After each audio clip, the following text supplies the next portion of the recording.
Ayan, nadulas. Ayan. Magandang umaga po sa inyong lahat. At para ngayong araw na to, sa araw ng Miyerkules, tama ba? Wednesday, no? Wednesday. Ay, Tuesday pa lang ngayon. Tuesday pa lang pala, Martes pa lang. March 25. So yun, dito tayo sa may EDSA, ay sa EDSA, sa may Mindanao Avenue. Yung ingay ng motor. Oh, sumakit ulo ni ate dun sa tulog. Ayan, level 1 lang tayo. Or speed 1, level 1 tuloy. Speed 1.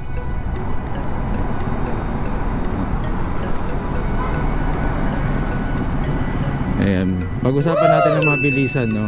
Mabilisan lang habang dito tayo sa traffic. Ayan, usap natin. Ayan. Wow!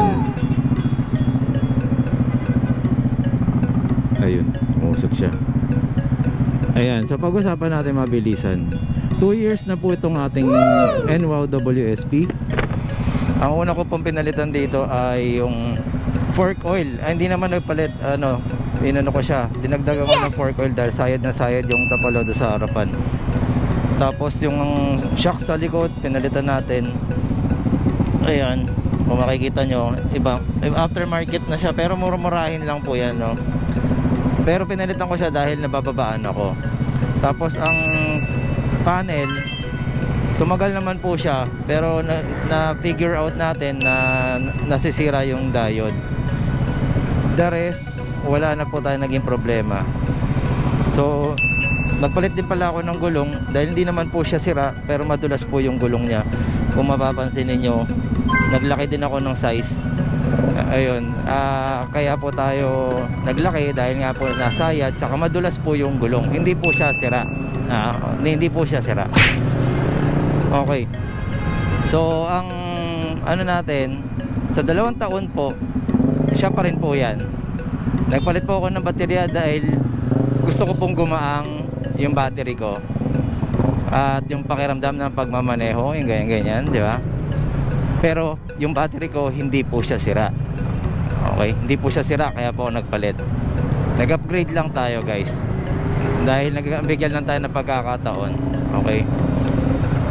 So, yung controller naman, dahil nabibitin po ako, dahil yung pong stock nito may delay, no?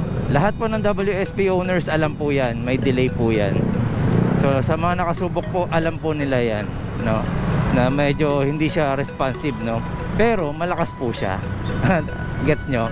So, once na nakabelo po siya or may delay lang naman po talaga, may delay lang. Sanay po tayo sa big bike. Kaya po tayo gusto natin medyo umaarangkada agad. Or yung mga dati or sa motor, sa scooter, umaarangkada kagad yan, di ba? So madali lang naman pong i-fix yun. Kung tutusin, okay lang naman po ako dun sa controller. Kaya lang po, may mga nambubudol nambubudol. Pero it doesn't mean sira yung yung controller. Actually nasa bahay pa po. Pwede ko po siya ibalik ulit anytime. So working po. And then also sa mga kasabayan ko, sila po ay naka-stock pa rin na controller. So yun, hindi hindi siya sira, no? Hanggang ngayon gamit po nila. Ayan, so hindi po hindi po sira yung ating pero yung battery natin na lowbat, yung GoPro. Okay. So ayan, may nakahiga na rito. Oy, wag ka na magtampo. Hindi naman talaga joke. Ayun, so again, hindi po siya sira at nagagamit po natin to araw-araw sa pamasok po natin. Okay, so wala akong nakikitang at take note, no, kahit po yung mga galing Amerika, halos lahat po yan gawa ng China. Yung mga sapatos po ng Nike, tingnan nyo, yung mga original, China rin po yan. Pasensya na po kung ito lang po nakakayanan namin, no? mga gawa ng China. Ang amin lang po ay service lang naman po, no. Hindi po namin kayang makipag-rides. Pero meron po kaming mga nakasamang nakapag-Baguio. Gamit po ito. Ba't kasi kayo nag-Baguio? E-bike lang kayo eh. Babagyo-bagyo pa kayo. Hindi nyo man lang ako dinala ng strawberry.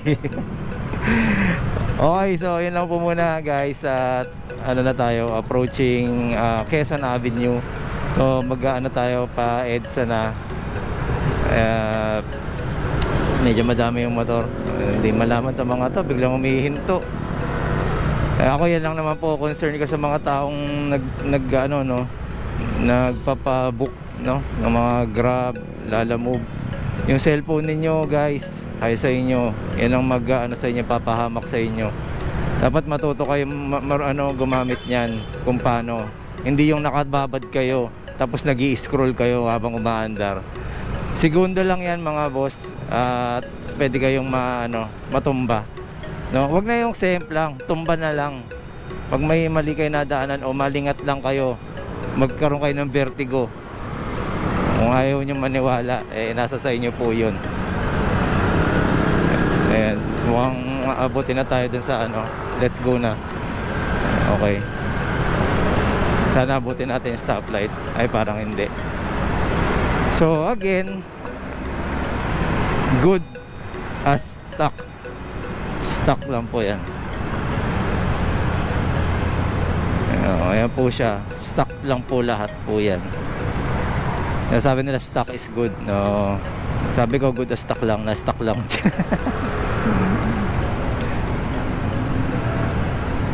Ayan, so waiting ulit tayo sa stoplight.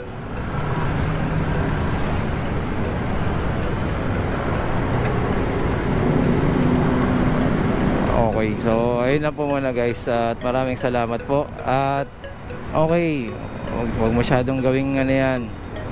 Basta lahat po kayo may nagagamit, at mag-helmet po kayo, lalo na sa highway, no? Okay lang po, wag na kayo mag-helmet kung nasa subdivision lang kayo. Pero mag-helmet kayo pag nasa highway kayo. Mas marami pong sasakyan ang pwedeng tumama sa inyo. Sabihin na natin ikaw nasa gilid ka lang, pero anytime tumama sa iyo, wala kang magagawa. Kaya mag-helmet lang kayo sa highway.